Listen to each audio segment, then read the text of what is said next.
Um, Thank you for joining me again this morning. We're just going to have a short reading this morning of the next chapter because I need to go to the staff prayer meeting in about 15 minutes, and then I will get Mrs. Chima to upload the rest of the chapters for Monday so we can carry on as normal.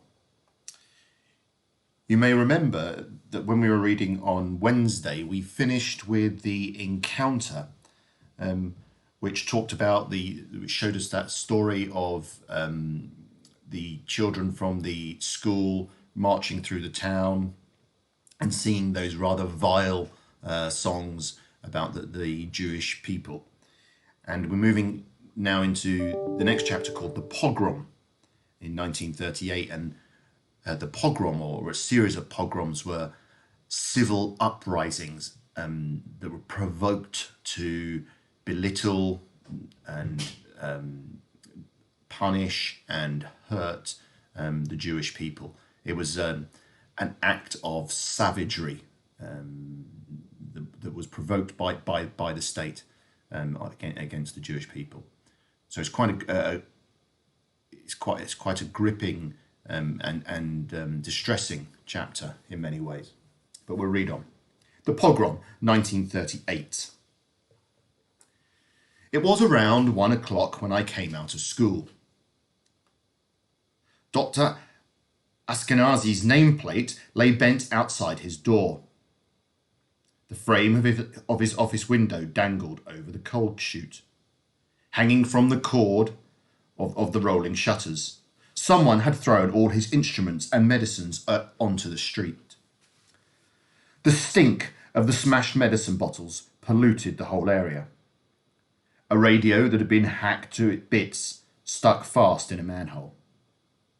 From where I was, I could see that broken glass was strewn as far along the road as the shop belonging to Abraham Rosenthal, the little Jew with the pointed beard. Counter and broken shells were piled high on the sidewalk like garbage. The wind blew dirty sheets of paper against the wall. Some adults rummaged among the things.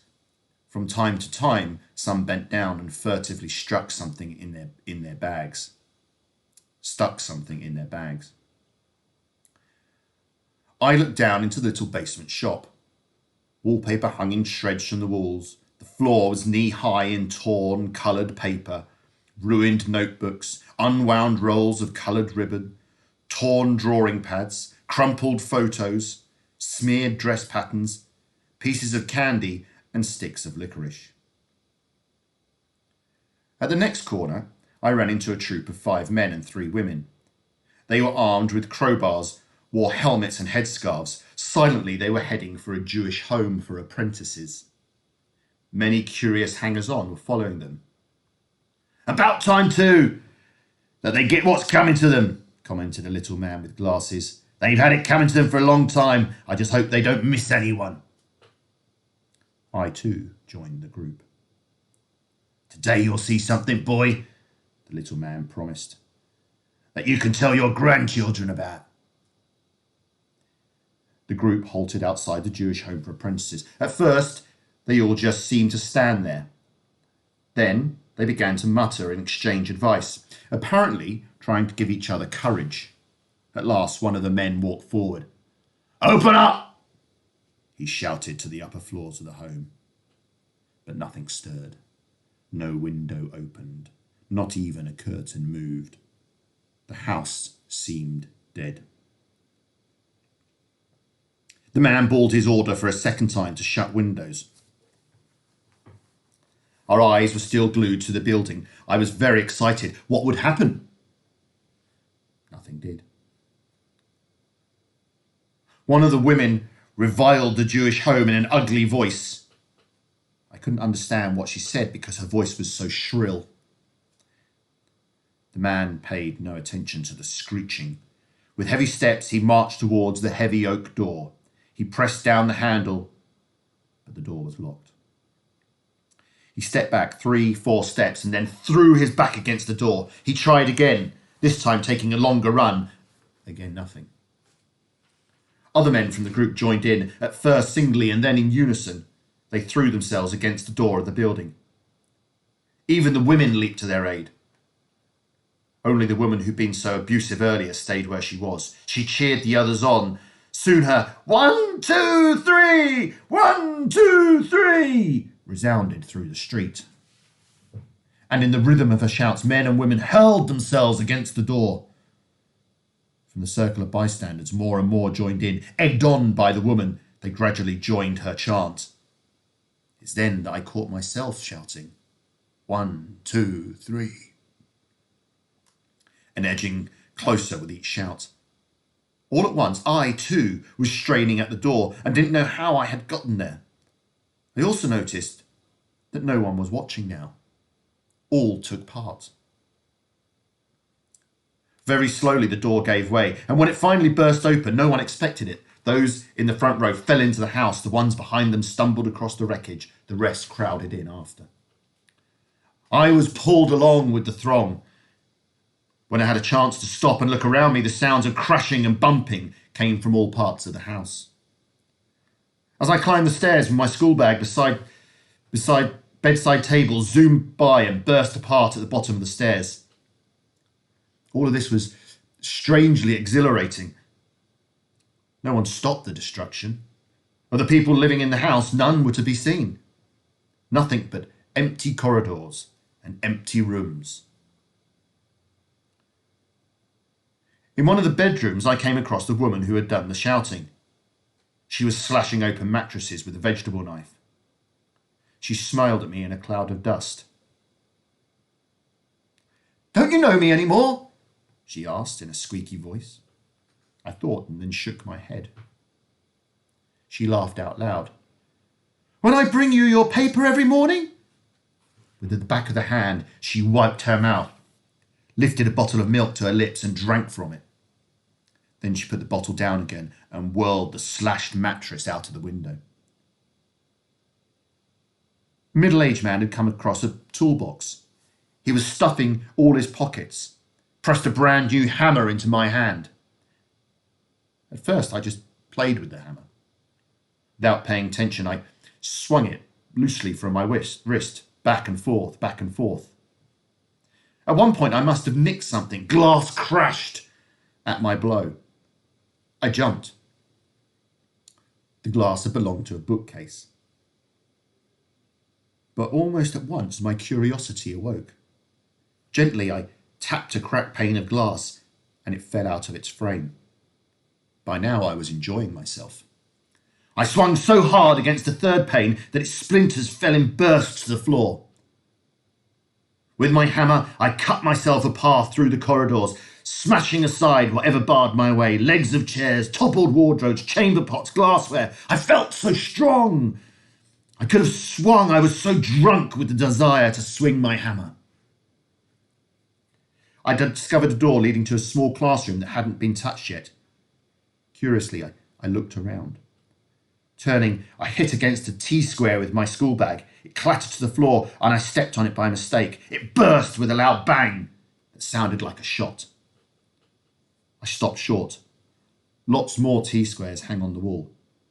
I took down another and repeated the bang. This time the sound was deeper. One after the other, I bent T-squares till they broke, and I enjoyed the fact that each had a different tone to it.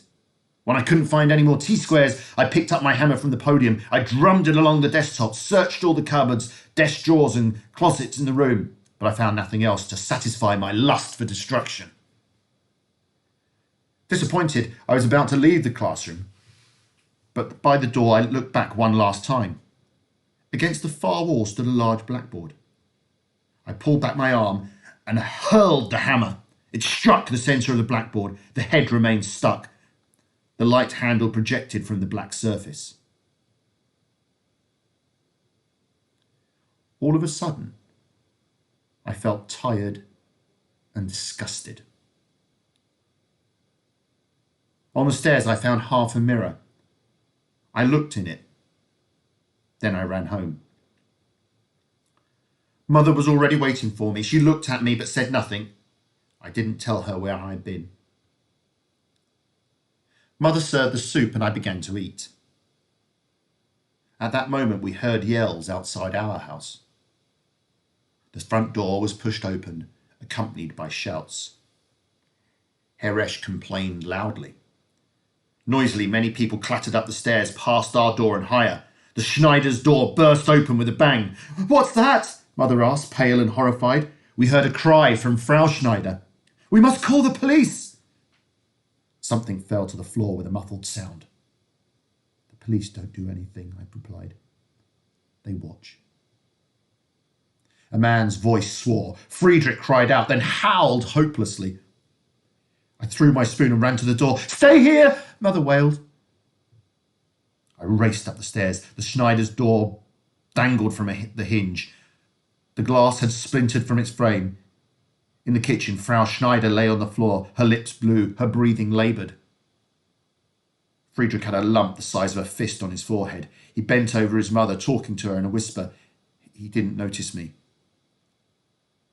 A man stepped across Frau Schneider's legs without looking down. He emptied a large box of silver cutlery out of the window.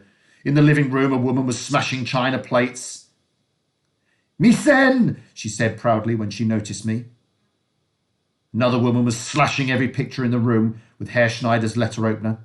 A dark-haired giant stood by Herr Schneider's bookcase. He took one volume after another from the shelves. He gripped each book by its binding and tore it apart in the middle. "Bet you can't do the same," he boasted with a laugh. In Friedrich's room, a man was trying to push the whole bed frame through the window. "Come on, help!" he invited me. I slank downstairs again. Mother was peering through a crack in the door, trembling. Fearfully, she pulled me into the apartment. She pulled me into our living room. We stood by the window and looked down on the street. Above us, the crashing and tramping continued. "Jew, kick the bucket!" a woman screeched outside. It was our newspaper lady. An armchair rushed past our window and thudded into the rose bushes in our front garden. Mother began to weep loudly. I wept with her.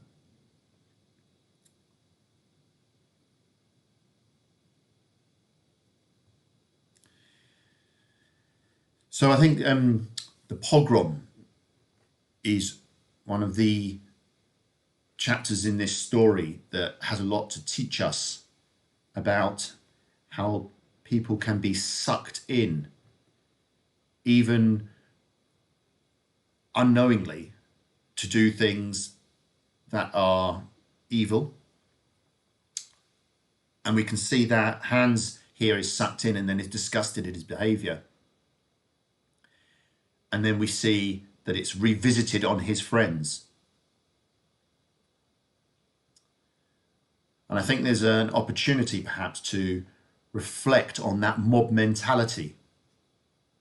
We've seen it in other countries, in other times, that idea of not being able to stand alone and stand up for what you know is right, getting sucked into the mob.